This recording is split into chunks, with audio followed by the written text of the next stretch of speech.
Estamos em escatologia em tempos de crise, no estudo do livro de Apocalipse, estamos no capítulo 4. Vamos a partir do verso 8, vamos do verso 8 até o verso 11. Vamos continuar falando do céu, mas uma característica desses 4 versos, 8, 9, 10 e 11, são 4, é justamente que o céu é um lugar de louvor. Então vamos, versos 8 a 11 do capítulo 4 falam o seguinte: E os 4 seres viventes, tendo cada um deles, respectivamente, 6 asas, estão cheios de olhos ao redor e por dentro, não tem descanso, nem de dia, nem de noite, proclamando: Santo, Santo, Santo é o Senhor Deus, o Todo-Poderoso, aquele que era, que é e que há de vir. Quando esses seres viventes derem glória, honra e ações de graças ao que se encontra sentado no trono, ao que vive pelos séculos dos séculos, os 24 anciãos prostram-se diante daquele que se encontra sentado no trono e o adoram ao que vive pelos séculos dos séculos e depositarão as suas coroas diante do trono proclamando: Tu és digno, Senhor e Deus nosso, de receber a glória, a honra e o poder, porque todas as coisas tu criaste, sim, por causa da tua vontade vieram a existir e foram criadas. Então veja, no céu não há descanso no louvor, dia e noite.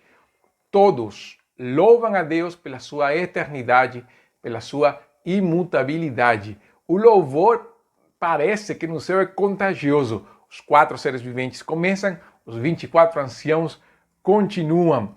Então, e glória, honra e ações de graça são dadas àquele que está assentado no trono. Você acha que o louvor não é contagioso? Junte-se com alguém louvando e adorando ao Senhor, você vai ver como isso contagia, como somos levados a adorar aquele que vive pelos séculos dos séculos. E outra coisa que acontece no céu é que quando o louvor acontece, o adorador, ele se humilha perante o Senhor. Se humilha perante a face do trono do Senhor. Os 24 anciãos se prostram e depositam suas coroas diante do trono. Reconhecem a grandeza e suficiência do Salvador. O louvor nunca é sobre aceitação, reivindicação ou glória humana. O louvor nunca é sobre enaltecimento humano, merecimento ou arrogância. O louvor deve prostrar nosso coração diante do Senhor da glória, reconhecendo quem Ele é. O louvor reconhece a soberania de Deus em tudo, o domínio santo do Senhor sobre a criação. Como é que nós podemos ver, então, esse momento de louvor, como nós podemos ver isso, inclusive dentro das nossas próprias igrejas? O louvor do céu nos ensina sobre o nosso louvor, nosso tempo de louvor. Nós deveríamos reproduzir isso, não somente no tempo que nos congregamos como igreja, mas também no nosso período devocional, na nossa vida toda. Nós não deveríamos ter tempos de louvores. É verdade que a igreja tem um momento para louvar a Deus. O mesmo Paulo fala isso em 1 Coríntios 14. Uns têm salmos, outros têm... mas em Efésios e em Colossenses, o texto da Bíblia fala que uma característica daquele que está cheio do Espírito de Deus é que ele fala e canta ao Senhor com salmos, hinos e cânticos espirituais.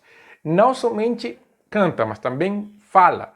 Então há um louvor contínuo nos seus lábios. E isso é algo que nós devemos lembrar. Nós sempre devemos ter nossa boca, mente e coração cheias da palavra de Deus, cheios de louvor ao Senhor. Nós devemos ter a nossa vida cheia da presença de Cristo. Para quê? Para que nós possamos elevar nossos corações a Deus. Muitas pessoas falam para que o céu desça sobre nós.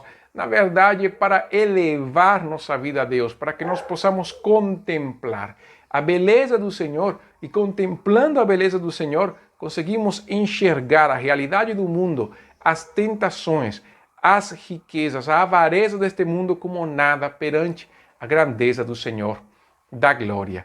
O louvor, como eu falei, é contagioso também. Nós deveríamos ser contagiados pelo louvor do Senhor, deveríamos ser contagiados por pessoas que têm essa atitude de gratidão, de engrandecimento àquele que é o nosso Salvador. Nós deveríamos contemplar a criação, ver a glória de Cristo e proclamar então essa virtude, essa grandeza do poder, do amor, da glória do Senhor.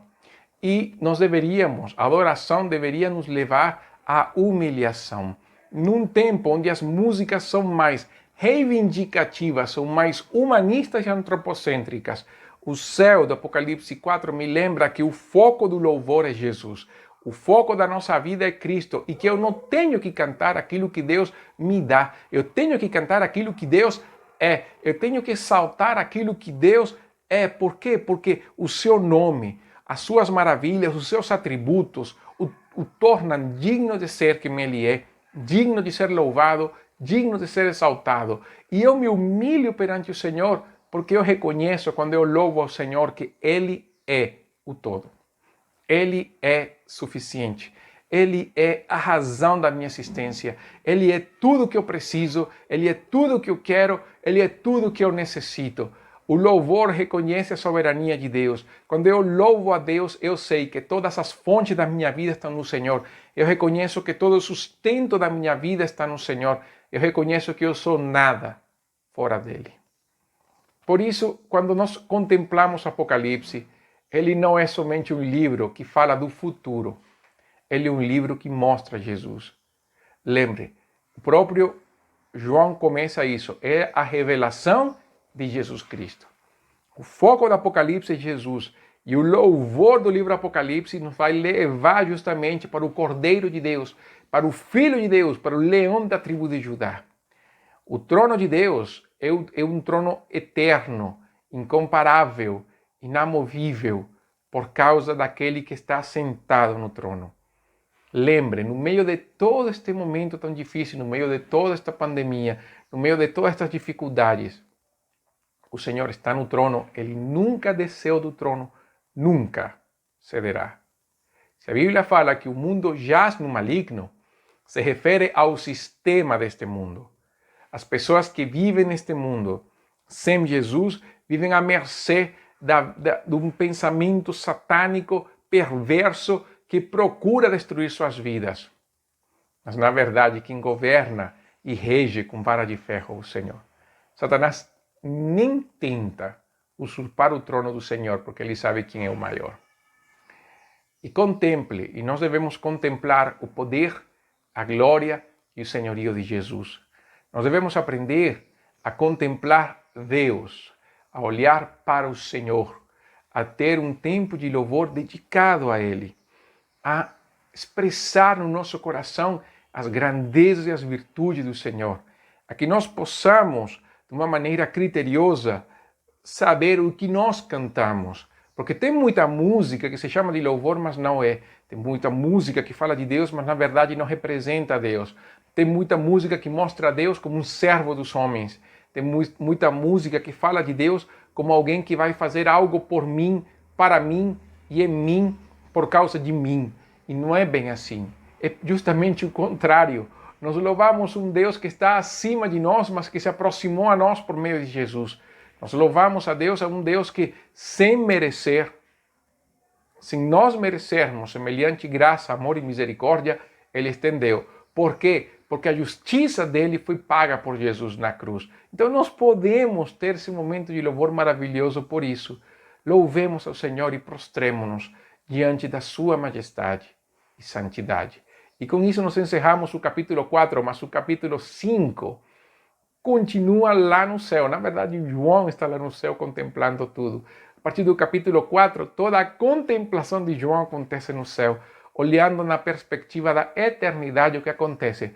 O capítulo 5 é o próximo vídeo, onde nós vamos dar a introdução aos céus. Tendo a introdução aos céus, nós vamos ter um momento maravilhoso também, onde nós podemos, mais uma vez, sendo o Apocalipse de Jesus, contemplar Cristo. Até lá, que Deus abençoe. Esto foi Escatologia em Tempos de Crise, do livro de Apocalipse.